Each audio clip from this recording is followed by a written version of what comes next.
La rentrée, c'est tellement étrange, c'est à la fois excitant parce qu'on retrouve tous ses potes, mais c'est aussi ultra stressant, voire angoissant parce que ça marque la fin des vacances, mais surtout, ça lance la course aux bonnes notes. Et souvent, la plupart des gens ne veulent pas reproduire les mêmes erreurs que les années précédentes, ne pas avoir les mêmes galères, la même procrastination, les mêmes nuits blanches avant les examens. Donc tout le monde se motive à fond et se dit que cette année sera la bonne parce qu'ils vont vraiment faire les efforts nécessaires. Bref, si vous regardez cette vidéo, c'est parce que vous voulez vraiment commencer l'année scolaire de la meilleure des façons pour avoir vraiment de bonnes notes. Justement, dans cette vidéo, je vais vous donner tous les conseils et tous les petits hacks qui vont vous aider à avoir une bonne moyenne dès le premier trimestre ou semestre sans haïr vos études. Bref, que vous soyez au collège, au lycée ou en études sup, je vous promets que si vous appliquez tout ce que je vais vous dire dans cette vidéo, vous aurez forcément des résultats parce qu'en vrai, ce n'est pas vous qui êtes débile, mais votre méthode. Commençons. Enseignement numéro 1.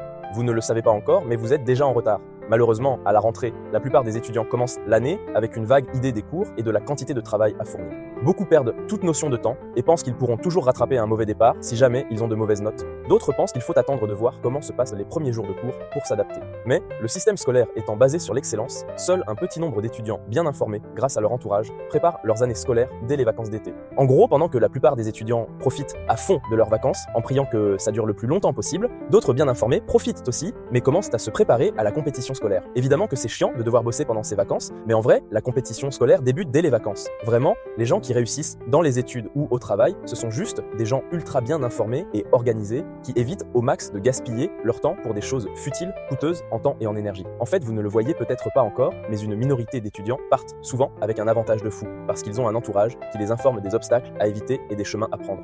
Vous ne le savez pas, mais vous êtes en concurrence avec des élèves ou étudiants qui prennent des cours particuliers et qui ont des activités extrascolaires pour se développer intellectuellement, comme le théâtre ou la lecture des grandes œuvres de littérature. Et forcément, même si ces élèves sont nuls de base, ils auront plus de chances d'exceller parce qu'ils connaissent les ingrédients nécessaires pour atteindre leurs objectifs. Bref, pas besoin d'envier qui que ce soit, juste c'est important d'être conscient des réalités invisibles du game et de comprendre les règles du jeu pour savoir comment s'organiser. Enseignement numéro 2, le sens bat toujours la contrainte. Le sens dans ce que vous faites, c'est le moteur même de la résilience, c'est clairement la clé qui permet de ne pas se décourager tant qu'on n'a pas atteint son objectif. J'ai récemment vu un commentaire dans une de mes vidéos dans lequel il était question de procrastination et d'ennui quand il faut bosser sur des sujets qui ne nous plaisent pas. Et en vrai, je comprends totalement, mais comme le dit le psychiatre autrichien qui a vécu l'horreur des camps nazis, l'être humain peut supporter presque n'importe quelle souffrance, seulement s'il parvient à lui donner un sens. En vrai, c'est le même délire, il faut donner du sens à vos études, il faut trouver votre pourquoi, c'est-à-dire votre ambition personnelle. Parce que la motivation varie en fonction des jours, mais un pourquoi profond renforce la détermination et la résilience face aux hauts et bas de l'année scolaire. Bref, commencez par vous demander ce que vous avez vraiment envie de faire plus tard, quelle est votre ambition ultime, est-ce que vous allez à l'école seulement pour faire plaisir à vos parents, ou est-ce que c'est pour vous prouver que vous pouvez accomplir de grandes choses malgré les doutes de vos profs ou des gens qui vous entourent, est-ce que c'est pour intégrer une grande école pour devenir cadre sup dans une grande entreprise, ou est-ce que vous faites ça pour acquérir des compétences pour être libre. Bref, une fois que vous aurez ces réponses, renseignez-vous précisément sur le parcours scolaire à suivre. Cherchez à savoir quels diplômes et quelles moyennes sont nécessaires pour atteindre votre objectif. Normalement, quand vous aurez toutes ces réponses, la motivation et la détermination devraient naturellement remplacer l'ennui et la procrastination, même dans les matières que vous aimez moins. Et enfin, écrivez ce pourquoi et placez-le bien dans un endroit visible, sur votre mur, en fond d'écran ou sur votre lieu de travail. Ce sera votre carburant pour les jours de doute et de fatigue. Bref, enseignement numéro 3, l'information stratégique, c'est le nerf de la guerre. Maintenant que vous connaissez les règles du game de l'éducation, vous devez vous renseigner sur les informations stratégiques qui vont vous permettre d'exceller tout au long de l'année. La réussite scolaire ne se joue pas uniquement sur l'intelligence, parce qu'avoir la bonne information au bon moment peut tout changer. Par exemple, les gens disciplinés ne le sont pas tous par nature. Il y a tout un tas de gens qui ont appris cette discipline car ils en connaissent les bienfaits, parce que quelqu'un leur a donné cette info. Bref, ne subissez pas passivement vos études, soyez proactifs et commencez par récupérer tout le programme de vos études.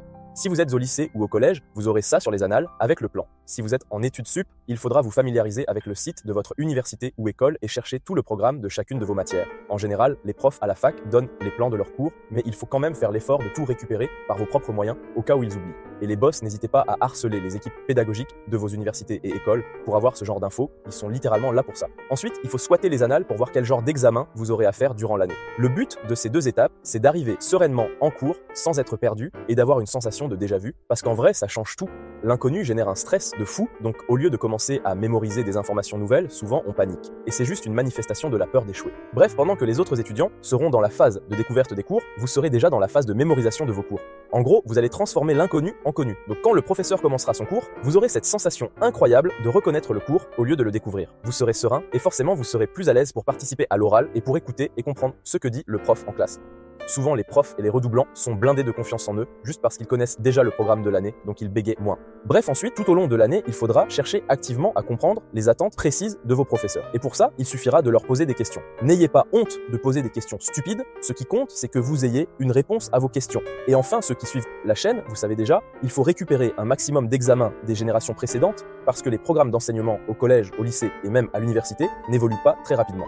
Ça vous permettra de gagner un temps précieux que vous pourrez utiliser pour vous détendre ou développer une autre compétence. Et dans le même genre, je vous encourage fortement à collaborer avec vos camarades les plus brillants, parce que ce sont eux qui ont les meilleures infos. Ce n'est pas une preuve de faiblesse ni de soumission, au contraire, c'est une preuve d'intelligence et de résilience.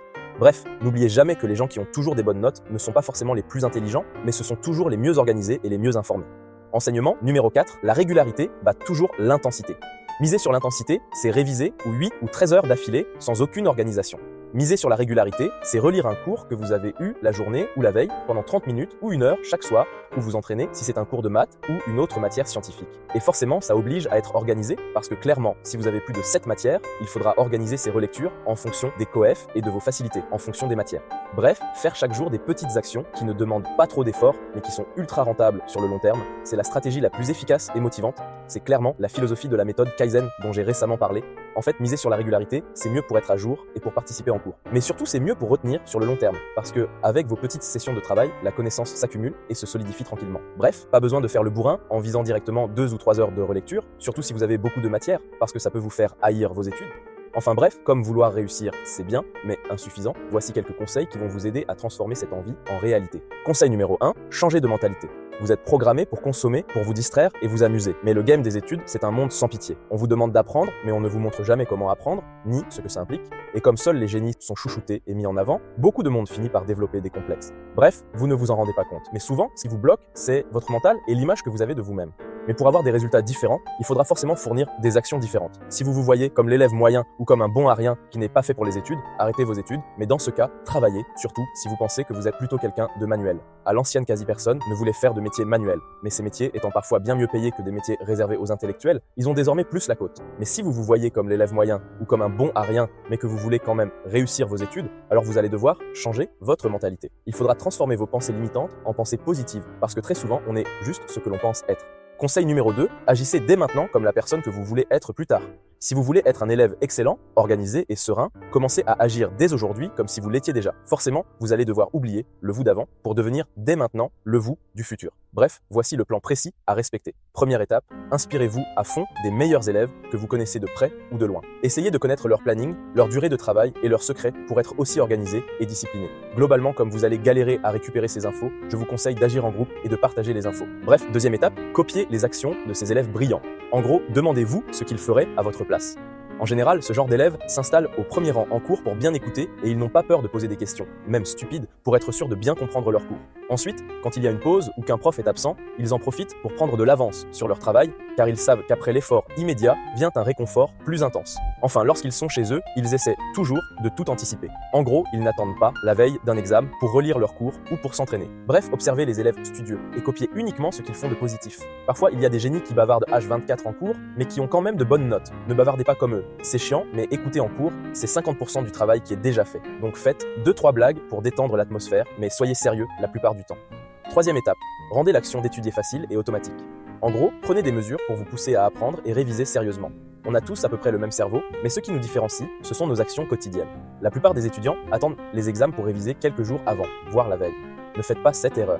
Comme je l'ai dit, la méthode Kaizen, c'est la stratégie la plus efficace et motivante parce que la régularité bat toujours l'intensité. Bref, commencez par prendre l'habitude de ranger et éliminer toute source de distraction dans votre lieu de travail. Rangez bien votre chambre, vos cours et vos livres par matière pour les retrouver rapidement quand vous en aurez besoin. Mettez votre téléphone dans une autre pièce ou en mode avion pendant la session de travail. Enfin, écrivez sur un post-it ou sur un planning la tâche la plus importante que vous devez effectuer en priorité. Ensuite, créez un système pour surveiller votre progression et pour vous récompenser du travail déjà fourni parce que vous avez besoin de voir vos progrès et de célébrer vos victoires, même les petites. Utilisez un calendrier ou un planning à cocher chaque jour où vous avez respecté au maximum vos engagements. Bon, après le but, ce n'est pas d'être prisonnier d'un planning trop rigide. Soyez exigeant envers vous-même, en vous disant que ce n'est pas normal de ne pas respecter vos nouvelles habitudes saines, mais voyez toujours le verre à moitié plein plutôt que le verre à moitié vide. En gros, si vous arrivez à faire les 3/4 des tâches que vous vous fixez, dites-vous que c'est déjà un bon début. Bref, si vous faites tout ça, vous allez rendre automatique le fait de bosser. Conseil numéro 3, créez-vous un environnement favorable à la réussite. En gros, ici, il faut juste respecter 4 piliers fondamentaux. D'abord, il y a le sommeil. Ça, c'est ultra important. C'est là que votre corps recharge ses batteries et que votre cerveau consolide tout ce que vous avez appris. Ensuite, avoir une bonne alimentation. C'est clairement ça qui donne l'énergie nécessaire au cerveau pour se concentrer pendant des heures. Ensuite, le sport, ça nettoie l'esprit, ça réduit le stress et ça améliore votre capacité de concentration. Enfin, avoir des moments de repos et de détente solo et avec ses proches, c'est ça qui permet de rebooster la motivation. Si vous passez votre temps à bosser sans profiter des beaux petits moments de la vie, c'est le burn-out assuré. Nous sommes des animaux sociaux, donc entourez-vous de personnes positives et ambitieuses, mais sortez, rigolez, détendez-vous pendant des jours off et vos pauses. Vous ne pouvez pas avoir un esprit vif et être performant si vous êtes tout le temps fatigué et mal nourri. La compétition scolaire, ce n'est pas un sprint, c'est un marathon. Bref, maintenant vous connaissez les règles essentielles du game des études, je vous donne juste quelques mentions honorables. Conseil numéro 4, entraînez-vous le plus tôt et autant que possible pour apprendre vos cours, mais aussi pour vérifier que vous connaissez bien vos cours. Ne faites pas l'erreur d'attendre d'avoir parfaitement compris vos cours avant de vous entraîner. Enfin, conseil numéro 7, ne confondez pas le fait d'avoir un bon matériel avec le travail. Que vous soyez au collège, au lycée ou à l'université, ce n'est pas parce que vous aurez les meilleures fournitures scolaires que vous allez réussir. Par exemple, ce n'est pas parce que vous aurez le dernier Mac ou la meilleure tablette que vous serez major de promo. Une ancienne pote qui était moyenne au lycée a été major de promo plusieurs fois à l'université en prenant uniquement ses cours à la main. Bref, maintenant, j'en ai vraiment fini avec cette vidéo. En tout cas, j'espère que ça vous aidera parce que je vous souhaite la réussite, mais surtout la santé et la paix sur vous.